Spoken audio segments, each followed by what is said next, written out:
through his patriotism, hard work, selfless service, honesty, and regard for fellow human beings.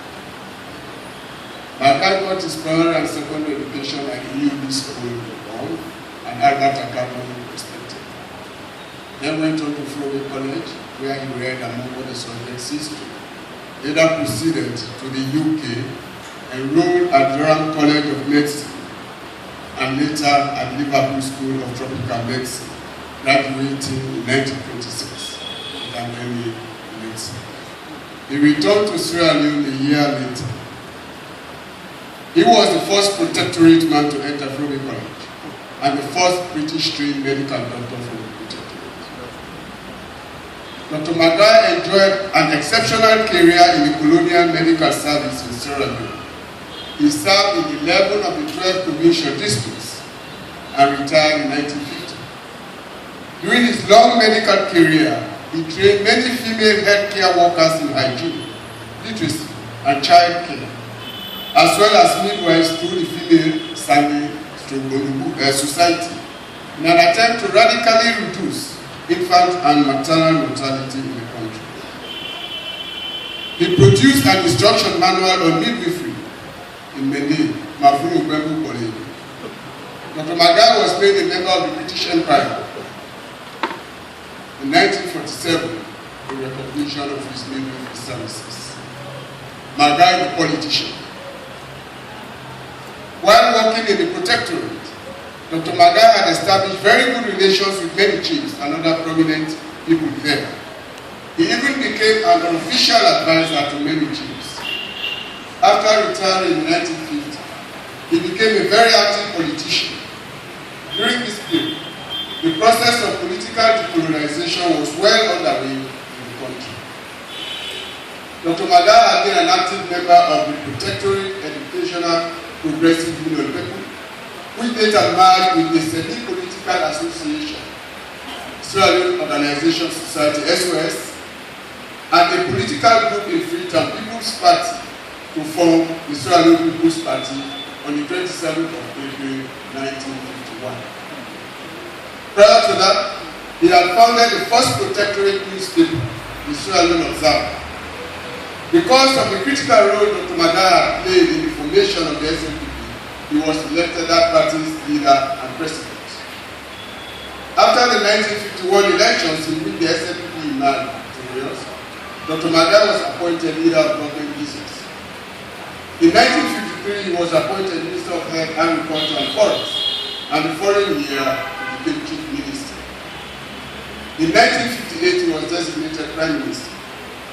Dr. MARGAI had first acquired his political apprenticeship in the Protectorate Assembly, which met annually in Bonn. He oversaw the promulgation of constitutions which paved the way for independence.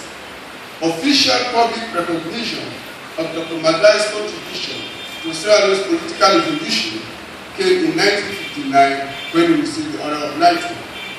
Durham University also awarded him an honorary degree of Doctor of Civil Law 3 days after he became Prime Minister. MILTON MARGAI, a true student of history. Dr. MARGAI has studied, among other subjects, diplomatic history while he was a student at Florida. He was also well aware of the acrimonious wrangling of West African nationalist leaders, and particularly those in the Gold Coast, now Ghana, and Nigeria, as they moved their countries towards self-rule, a development that did not seem to augur well for these emerging nations. As more political parties emerged in Sierra Leone in the late 1950s, some with very radical ideas, there were real fears that unity and cohesion, which were vital for the country's smooth transition, would fall apart with dire consequences. Being the skillful and clever politician he was, Sir MILTON was able to persuade the leaders of various political parties to join him in the United National Front coalition, so that they would collectively discuss the independence arrangements with British officials in a peaceful and cordial atmosphere. Contrary to some views, the United National Front was not a disguised form of one-party rule. It was perhaps the first experiment by African nationalist leaders to form a government of national unity in the face of intense political rivalry among them. Shortly after the UNF delegation left for London for the constitutional talks, Sir Milton, in a broadcast to the nation, said, and I quote, "I'm exceedingly happy that the United Front has been formed. I fully appreciate, however, that some people still do not fully understand what is the real meaning of this national front. In brief, United National Front means that all parties have agreed to form a coalition. That is, all parties will work together, but each party will retain its own identity." Sir Milton was indeed ahead of his time.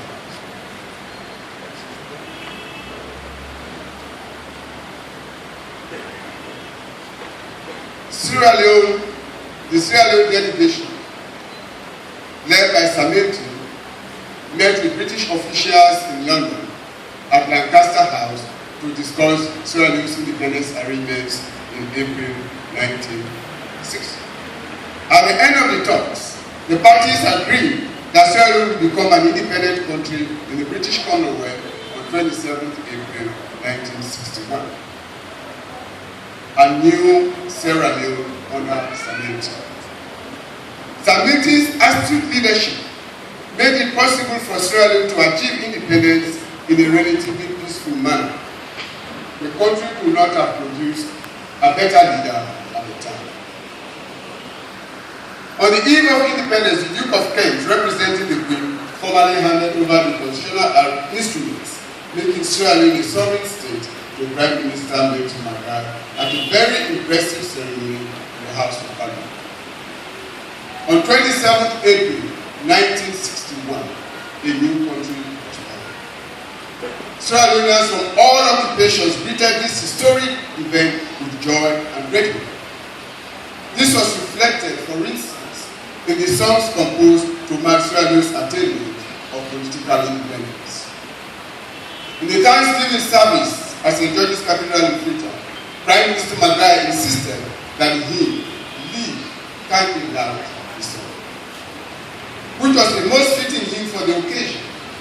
Divine guidance was necessary to propel the new state to higher heights. The new state of Sierra Leone was founded on certain ideals, namely unity, freedom, and justice.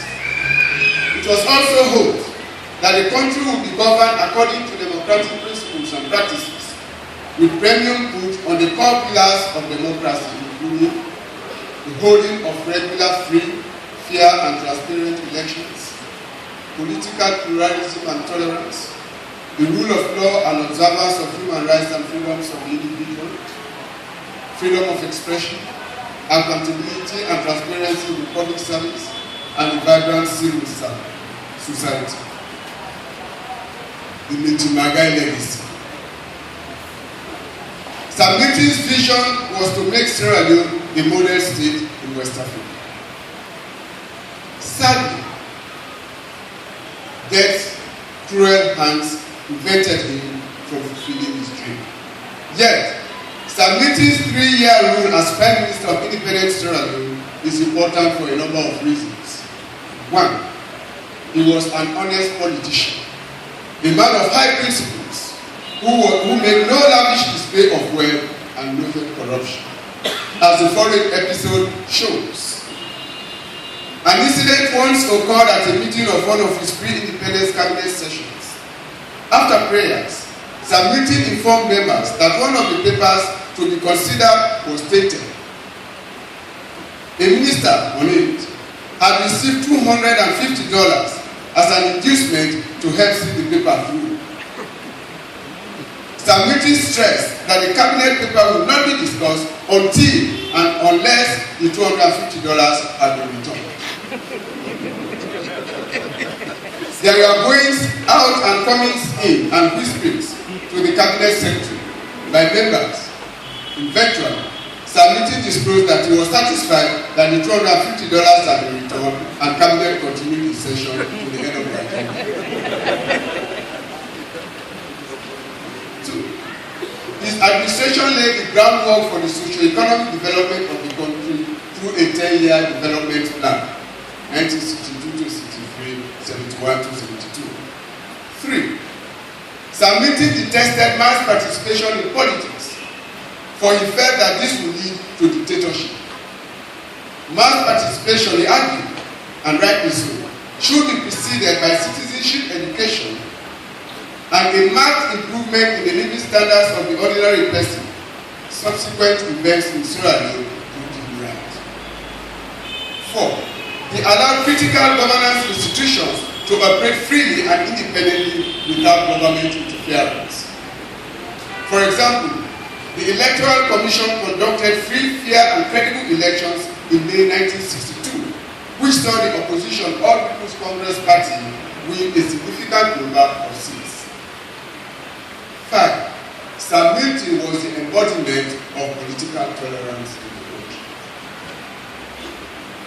He allowed opposition politicians to campaign freely all over the country, and the government gave them loans for their personal improvement. He regularly included other party members in his delegations within and out of the country. In 1962, for instance, Shaka Stevens, who was leader of the revolution, was a member of Sir Milton's delegation to the UN General Assembly in New York. He also formed a broad-based government, and these were in line with his party's motto of one country, one way. 6. He also bore little grudge for his political opponents. When Sir Milton's added critic, Dr. A.C. Bankole Bright, died, he contributed to the funeral expenses. 7.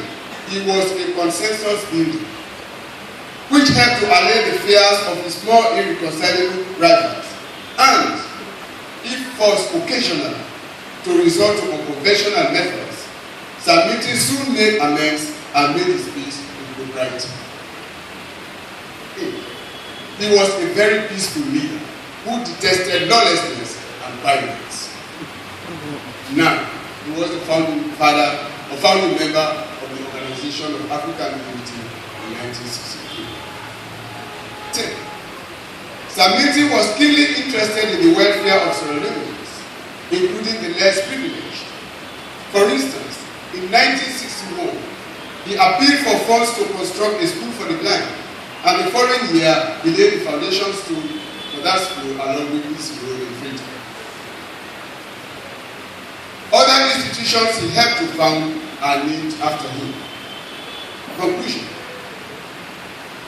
The most befitting tribute to Sir Milton by all well-meaning Sierra Leoneans on the occasion of the commemoration of the 50th anniversary of his death is to make a firm promise to go back to the basics.